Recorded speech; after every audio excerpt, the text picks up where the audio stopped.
उसने जो गाली दिया है वो गाली भी बहुत बड़ा वाला है, छोटा मोटा नहीं। क्योंकि उसने विधायक को गाली दी, मैंने 2 बार उसे कह दिया कि मैं विधायक हूं सेलाना से।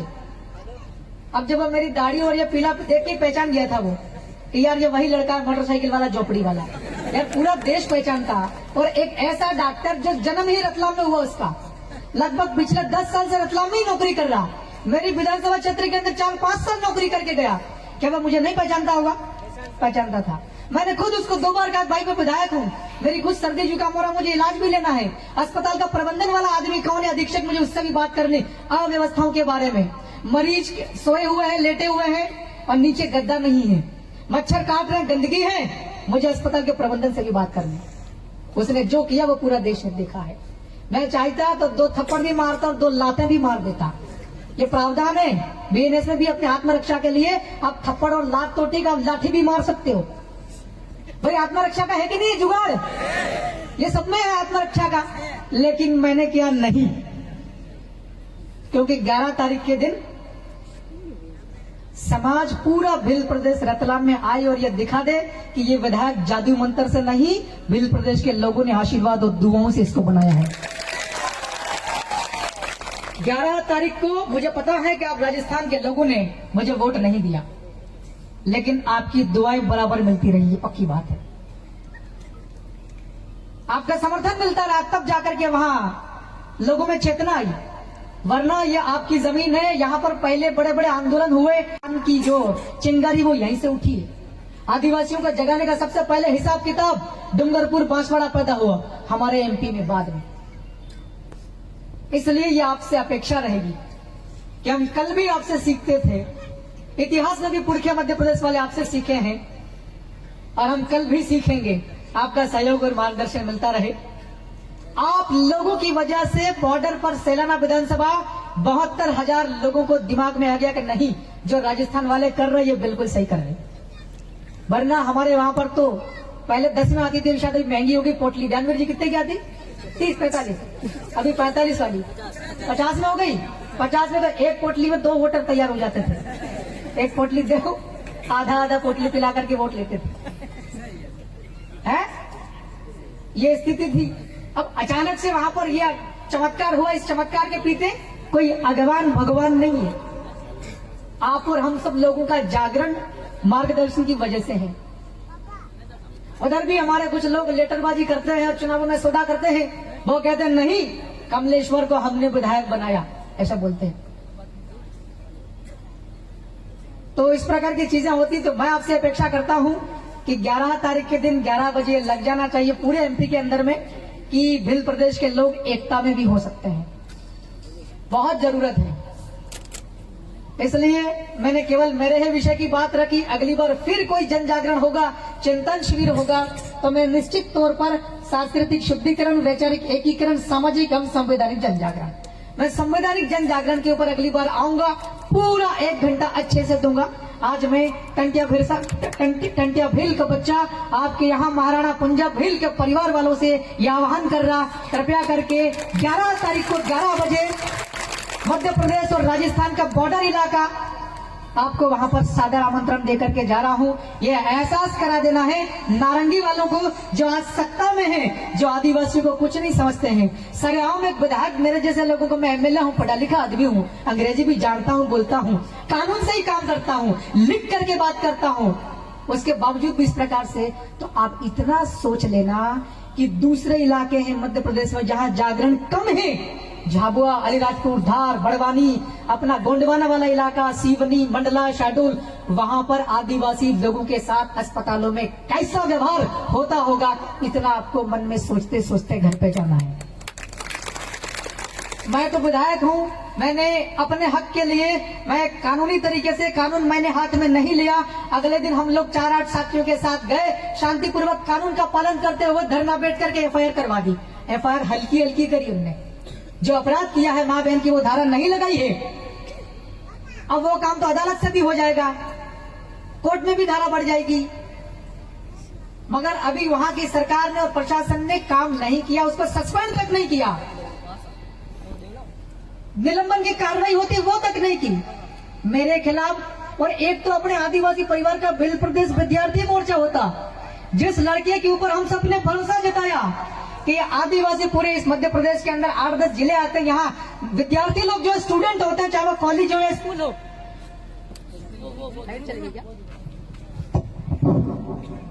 एक वो लड़का जो पूरे मध्य प्रदेश के 4-5 जिलों में भिल प्रदेश विद्यार्थी मोर्चा का काम संभालता, वो लड़का जिले में ही नहीं था उस दिन जिस दिन मैं अस्पताल में गया था। उसके खिलाफ भी 5 धाराओं में मुकदमा दर्ज कर दिया मेरे साथ। अब आज जब हम लोगों के साथ में ऐसा कर रहे हैं, तो अगर वहां पर प्रदर्शन नहीं करेंगे, एकता नहीं दिखाएंगे, आने वाले टाइम में हमारे पड़ोस में भी चालू कर देंगे। दानपुर से लेके छोटी सरवन के रास्ते बांसवाड़ा से होते हुए गोगुंडा आ जाएंगे। सही है कि नहीं है? तो इस जुल्म को, इस अन्याय को, इस बदमाशी को अगर खत्म करना है तो हम सबको एकता में हो जाना पड़ेगा। और मैं पुनः आह्वान करता हूँ, टंटिया भील का बच्चा होने के नाते, राणा पुंजा भील परिवार के आप लोग सब हो, हम सब हमरक्ती हैं, एक ही समाज है। कृपा करके आप लोग बड़ी तादाद में आए, एहसास करा देना है कि वो खुद सरकार इस्तीफा देने लायक हो जाए, ऐसा लग जाना चाहिए। बहुत बहुत धन्यवाद। एक बार फिर से पूरे मध्य प्रदेश का भिल प्रदेश वाला वो पश्चिमी इलाका जहां 8-10 जिलों के वो लोग जो आपका इंतजार कर रहे हैं, मैं उनकी ओर से एक बार फिर से बहुत बहुत धन्यवाद ज्ञापित करता हूं। आप लोग आएंगे, बहुत बहुत आभार भी व्यक्त करता हूं। अभी से शानदार तरीके से शांतिपूर्वक हम लोग करेंगे। एक आखिरी बात कह के खत्म करता हूं। पुलिस का एसपी साहब बोलता है, वो घबरा रहे पहले से ही, एक नोटिस निकाल दिया, 100 मीटर के आसपास कोई भी व्यक्ति ज्ञापन देने नहीं आएगा, कोई भी धरना नहीं करेगा, नारा नहीं लगेगा। क्योंकि हमने 8 दिन पहले वहीं पे हमने रोटी पानी सब रात को वहीं खाया 12 बजे। हमने कलेक्टर को, एसपी और सरकार को, मंत्रियों को फोन करके दिया, जब तक नर्सिंग के बच्चों को परीक्षा नहीं दिलवाओगे सुबह तब तक यहीं बैठेंगे, खाएंगे यहीं खाना हमारा, लेकिन बाथरूम टट्टी पेशाब का तुम्हारा। रात को 12 बजे मध्य प्रदेश के मुख्यमंत्री मोहन यादव ने फैसला किया, नहीं ये लोग बैठे, भले ही 13 लड़कियां हो आदिवासी की, मगर दोपहर में इनको 2 बजे एग्जाम दिलवाना ही है। नहीं तो हो सकता है कि दिल्ली तक संदेश चला गया, नरेंद्र मोदी और अमित शाह मेरे को मुख्यमंत्री कुर्सी से हटा देंगे। इतना डर फैला गया साहब 13 बच्चों के लिए। तब इतना बवाल हुआ है रतलाम में, सब पूरी दुनिया देख रही है। कलेक्टर ने ऑर्डर निकाल दिया है। हमने कल, क्योंकि मैं पढ़ा लिखा आदमी हूँ, आप सब लोगों की वजह से पढ़ा लिखा आदमी हूँ, मैंने लिख दिया, कलेक्टर को बोल दिया है कि भाई आप पढ़ाई कैसे, कलेक्टर बने कैसे हैं। सवाल खड़ा होता है, 2-1 बात में बता दो जो नहीं बताना चाहिए। अभी सब ये वीडियो चले जाएगा, भाई सुनते होंगे वो 2-1 बात के ऊपर शंका है। कलेक्टर साहब आपके यहाँ RAS होता, हमारे यहाँ NPPSC होता है। कलेक्टर तो IAS बनता है, वो आदमी NPPSC वाला कलेक्टर कैसे बन गया? सवाल नंबर 1 तो ये हो गया। सवाल नंबर 2, हमें ये जानकारी मिली है कि उनका SC का शेड्यूल कास्ट का सर्टिफिकेट फर्जी में लगा रखा है। दो सवाल है। और अपने आप में जिले के मजिस्ट्रेट है, DM डिस्ट्रिक्ट मजिस्ट्रेट, उनके ऊपर भी सवाल खड़ा हो रहा है। अभी उनकी तैयारी चल रही है कि बोले वो लगा दो, कौन सा बोलते हो, पूरे जिले के अंदर क्या बोलते हो उसको, 144, जिसका परिवर्तित रूप है 143, वो तो उन्होंने लगा दी। बोला कि 100 मीटर के आसपास नहीं आना। मैंने कहा ठीक है भाई, पहले तो इसको हटा, तेरे बाप का राज्य क्या कुछ भी आर्डर निकाल देगा। सही है कि नहीं? कोई भी जिला चलेगा, कलेक्टर तेरे इशारे पर नहीं चलेगा, कानून के हिसाब से चलेगा। सही है कि नहीं है? तो उसको आर्डर वापस निकालने के लिए बढ़िया लिख करके दे दिया है। अब वो पढ़ेगा 2 दिन तक तो उसको समझने में लग जाएगा, और 2 दिन बाद अपना आंदोलन है। राइट? सब कुछ बढ़िया चल रहा है, बस ये अपेक्षा है कि एक बार एकता दिखानी है, उसके लिए मैं आह्वान करने आया हूँ। आप बोलते होंगे यार ये चिंतन शिविर रखा, ये क्या क्या बोले जा रहा है, ऐसा कहते होंगे। अब यहाँ धक धक हो रहा है कि वह हमको दिखाना कि मैं अकेला विधायक नहीं हूँ, तंत्र मंत्र से नहीं जीता हूँ। लोगों ने दिया है वोट, और राजस्थान वाले लोगों ने टिकट दिया, ये बोल दिया मैंने तो। हाँ भाई, बात पार्टी बात है। हमारे यहाँ तो JS चलता है, सभी लोगों ने अपने अपने घर का बना लिया, सभी सस्ता पके, 15 सस्ता पके। तो हम किसके माई बाप, हमारे आप लोग ही हो। हाथ खड़े करके बताओ देगा रतलाम में कौन कौन आने को तैयार है? ठीक है, हाथ नीचे कर दो। अब कोशिश करेंगे, मैं नया विधायक को झोपड़ी वाला हूँ, आने का हिसाब किताब आपका, और वहाँ खाने का हिसाब किताब आपके इकलौते विधायक का। एक भी व्यक्ति आप आएंगे वहाँ पर, मैं भूखा नहीं आने दूंगा आपको, खाना और पीना पूरा इंतजाम करूंगा। आज की ये बात भी वहाँ चली गई होगी, नगर निगम के लोगों का बुद्धि चलेगी, वहाँ पर टट्टी पेशा वाले टैंकर खड़े कर दिए जाएंगे, हो जाएगा व्यवस्था।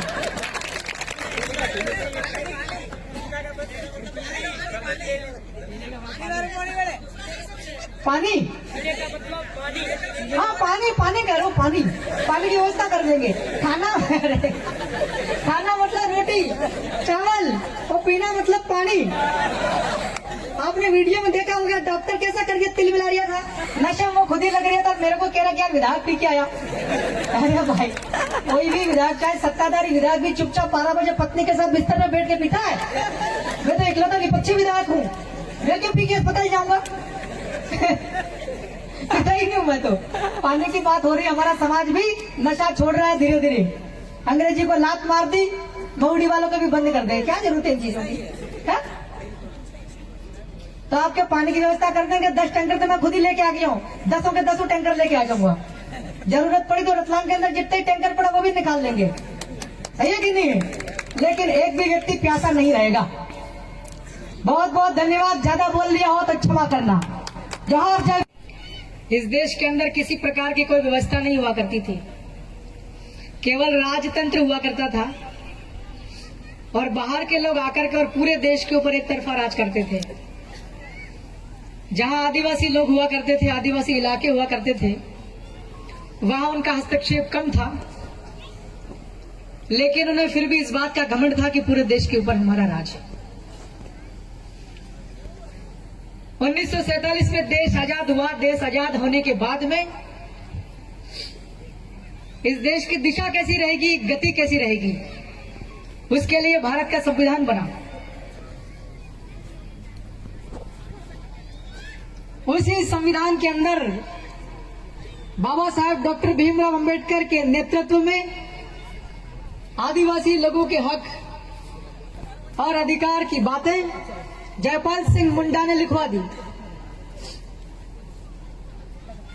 अब देश के अंदर में चाहे लोकसभा हो, राज्यसभा हो, विधानसभा हो या त्रिस्तरीय पंचायती राज हो, जितने भी जनप्रतिनिधि होते, चाहे वो पंच हो, सरपंच हो, जनपद आपका पंचायत समिति हो, जिला परिषद हो, विधानसभा का सदस्य हो, विधान परिषद का सदस्य हो, या विधानसभा का सदस्य हो, या लोकसभा का सदस्य हो, या राज्यसभा का सदस्य हो, ये जितने भी जनप्रतिनिधि लोग होते हैं, इनकी एक छोटी सी जिम्मेवारी होती है। इनका काम होता है साथियों और सज्जनों, अपने इलाके के लोगों के बीच और सरकार के बीच एक कड़ी है।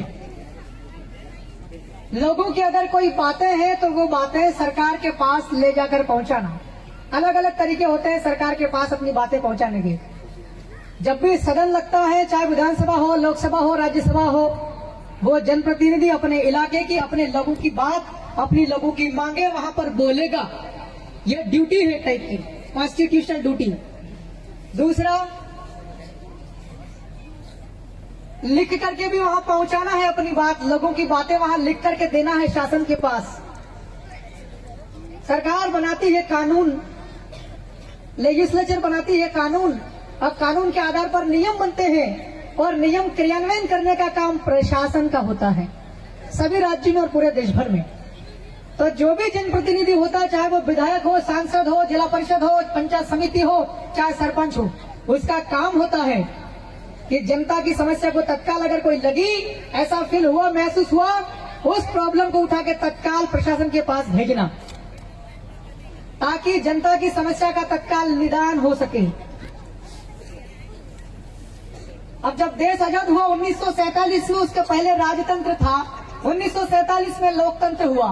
लोकतंत्र का मतलब आप सब लोग जानते हैं, government of people, by the people, for the people. लोगों के लिए काम करना होता है जो भी सत्ता में आसीन होता है। पिछले 75 वर्षों के दौरान मैं मध्य प्रदेश से आया हूं, अब सबको पता भी है, हमारे इलाके में आम जनता तो बहुत दूर की बात होती है। 7-7 बार, 8-8 बार विधायक रह चुके, मंत्री रह चुके, उनको भी नहीं पता चल पाता कि विधायक के काम क्या है। वहां एक परंपरा चली आ रही मध्य प्रदेश में, दारू, मुर्गा, पैसा, डरा धमका की जीत जाना और लंबे लंबे सफेद कपड़े पहन करके और मौज करना। मैं भी विधायक नहीं बना, उसके पहले मुझे भी कुछ नहीं पता था करना क्या पड़ेगा विधायक बनने के बाद में। यह जरूर सोचा था कि यार विधायक है, बड़ा पद है, मजा आएगा, लोग मेरी बात मानेंगे, लोग मुझसे डरेंगे, ये सोच रहा था मैं।